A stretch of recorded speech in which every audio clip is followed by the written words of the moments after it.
So if you're thinking of buying a used camera and you have no idea how to check its condition to see if it's any good, this video is for you. I'm going to go over a few basic things you can check on the exterior and also in terms of functionality before you make a buying decision. And I'll publish a list of everything I talk about in this video at the end of the video, and you can download it for yourself, so you don't have to take notes or anything like that.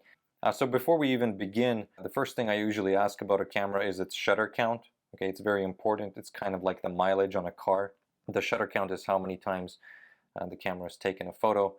So I try to go below 10,000 shutter count for most of my camera purchases. But if it's a professional level body, I think up to 30,000 is just fine. And if you haven't asked the seller already, I would ask them why they're selling the camera, ask them for the history of the camera. Are they the first owner? Where did they use this camera? How was it used? If there's anything that they know of that's wrong with it, just to get a sense of what you're dealing with. So this is a Canon 40D. It doesn't matter if you're buying a DSLR or not. The process is the same for pretty much all cameras, but there are just a few more things to check on a DSLR. So even before you turn it on, here are some quick things you can check. Number one, inspect the body for cracks or dents. Okay, if the camera has been dropped, there will be cracks or dents usually on the bottom or on the sides. To check the LCD screen to make sure there are no cracks or dents on it, or scratches for that matter. You can also check the top LCD screen. Don't forget to check the top one if it exists. Next, do a quick check of all the terminal connections, anywhere where you can plug in a cable. So just pop these rubber thingies open and make sure there's nothing obviously wrong with the ports. Check the pins. You can see these pins over here. Make sure the pins aren't bent. I guess it's not a big deal if you're not going to use the port anyway, but it could be a point of negotiation to get the price lower. Don't forget to also check the pins on the memory card slot. Okay, one of the most common things, especially with these older compact flash cameras that have a lot of pins in there. It can be helpful to bring a little flashlight with you, okay, just a keyring one, or you can use your phone as a light, but here you can see all the pins are okay. Also take a look at the flash hot shoe. Are these rails bent? This one looks completely fine. Again, this is a camera that's actually fine. I wish I had a messed up camera to show you guys. So if you do have an external flash you can bring with you to check the camera, certainly do that. Not everyone will have one. Okay, next, if it's an interchangeable lens camera, pop the lens open or pop the lens out, or if there's no lens on it, take the body cap off. Check the lens mount. Check to make sure there's no scratches, no brassing. These metal guys are all straight, not bent out of shape or anything like that. In this case, this one is just fine. Also check these contact pins here. Make sure none of them are bent or missing. Since you've opened up the camera, check the mirror box. Just look inside there to make sure there's nothing obviously wrong. No water spots, no oil spots, no scratches on the mirror or anywhere inside. In this case, it's completely fine. Let's put the lens back on. You don't want to keep the lens off for too long, otherwise dust will start getting into the sensor and you'll have to clean it again. Okay, next, open the battery door. Make sure the battery door is often a weak point of DSLRs, and it's one of the first things to go. So sometimes this thing will be really loose, held together by tape or hope or something like that, and sellers will try to pretend that it's not an issue, but just pop the battery door open, take the battery out. It's completely fine. No issues here. And the batteries, when you put it in, make sure it locks securely in place. Done. Okay, on the underside of the camera there's the tripod socket. Make sure it's there. Make sure there's nothing like stuck or lodged inside it. And look through the viewfinder. Sometimes there will be dust on this guy. Okay, that's not really an issue. It's not going to show up in your photos. Just the nature of the game when buying older cameras. There's going to be some dust as long as there are no scratches or cracks and you can see clearly. So take the lens cap off and take a look through the camera. Make sure you can see through the viewfinder. Finally, as a check, make sure you take a look at these strap mounts, these metal guys. Just make sure they're still there and they're not cracked or bent out of shape. So turn the camera on. Is there stuff displayed on the top LCD screen? Does it all look normal or does it look messed up? In this case it's fine, just a bunch of various information. You don't have to worry about all this for now.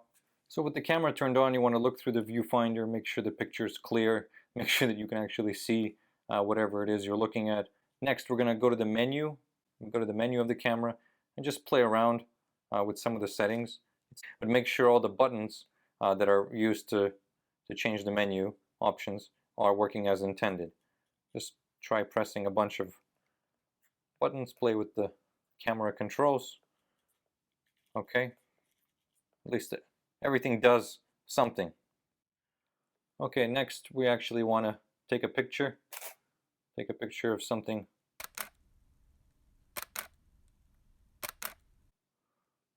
Take more pictures. Then go to the review and make sure the picture actually appears. Also press this little flash button here. Pop it open. And the flash should now be activated. So try to take a picture with the flash. Make sure the flash fired. In this case, you can tell it did, which is great. Now on most cameras like DSLRs, you press this shutter button halfway to focus and then press it the rest of the way to shoot. I have this particular camera set to back button focusing using the AF on button, but in the majority of cases when you're buying it from someone, they will have reset the functions and you press it halfway to focus and then all the way to shoot.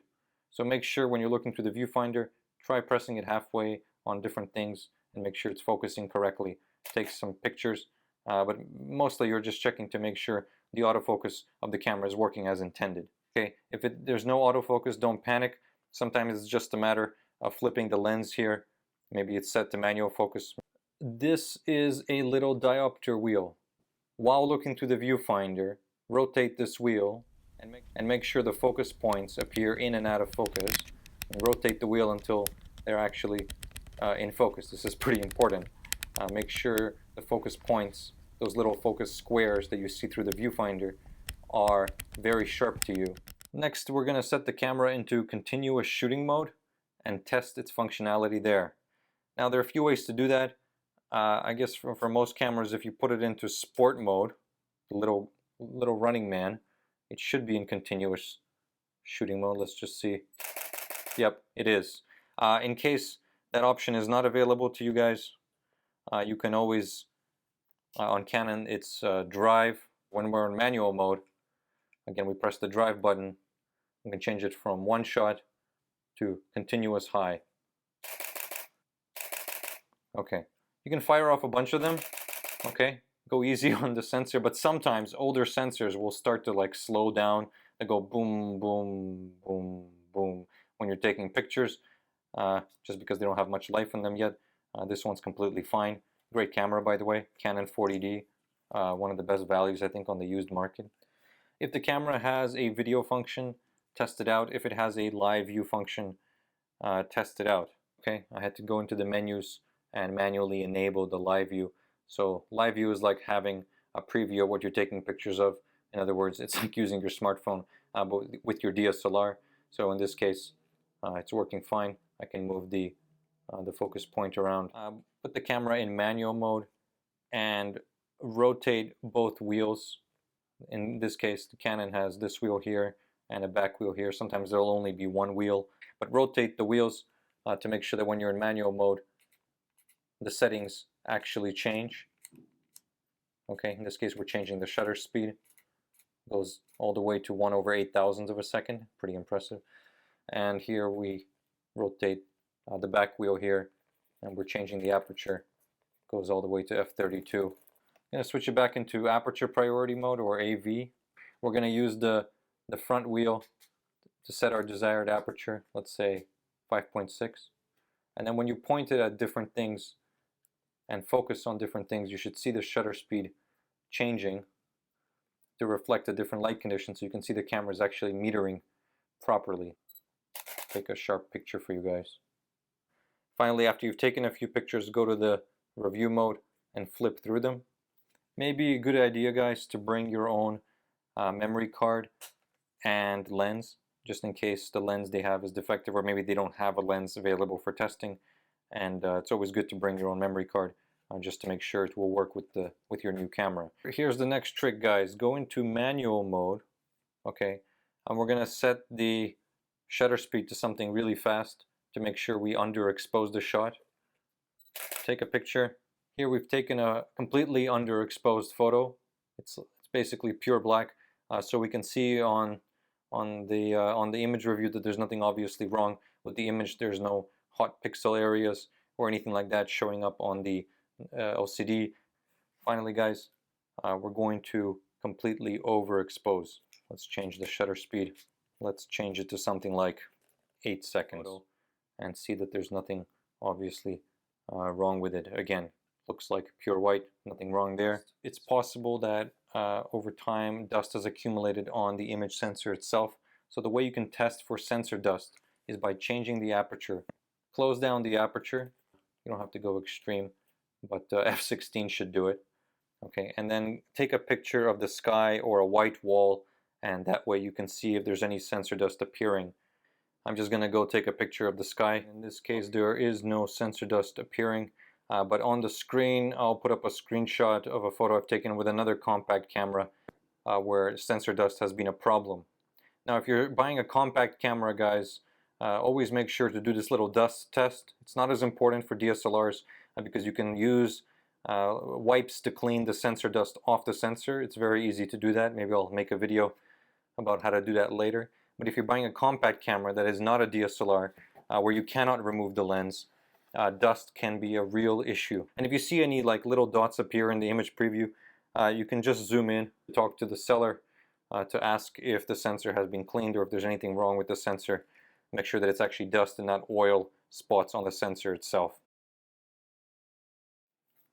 Now guys, in terms of checking lenses, really quick, I'll go over this. I think there should be a separate video because there's actually a lot to cover. But for lenses, you always want to make sure you have a little flashlight. Oops, make sure it doesn't roll away. Make sure you have a little flashlight, or you can use your phone. And just check to make sure that the back element is okay. Don't leave this exposed for too long. I'm doing this with an older lens. And make sure the front element is okay. You can hold it up against a light source at different angles just to make sure there are no scratches or imperfections. In this case, this one actually has a tiny scratch, but it's really, really hard to see. I'm not going to be able to show you guys in the video.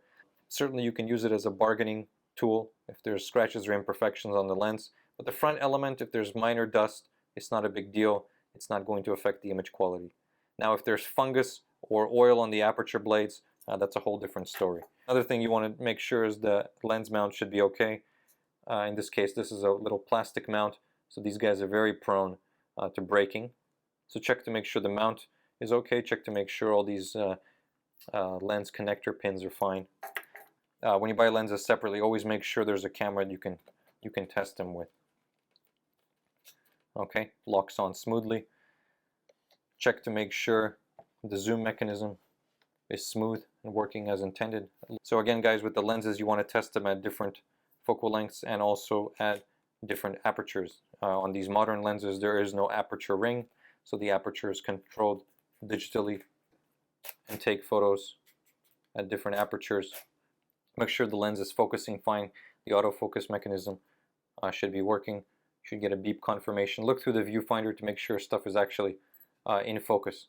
When you do a focus and shoot test, make sure you focus on something really far away and then something really close, really far away and then something really close, and that way you can see that the autofocus mechanism is actually working as intended and working speedily. And make sure you check for exterior damage. Any dents, imperfections or markings are signs that the lens has been dropped. So check the lens from all directions, make sure it's okay. In terms of accessories, guys, often when you buy a camera, it will come with battery chargers, something like this. It might come with spare batteries or memory cards. If you meet someone at a Starbucks or something, you could always plug in the battery charger. Make sure the batteries are actually charging before you commit to purchase. I hope this video has been helpful, guys. Buying used cameras is always a dice roll, but there's so many great deals to be had. If you have questions, let us know in the comment section. If you have experience buying used cameras, let us know about what crazy deals you've been finding on the local classifieds. If you need used camera recommendations, I'm thinking of making a separate video for that, or you could ask us in the comment section. As always, thanks for watching, guys, and I'll see you guys next time.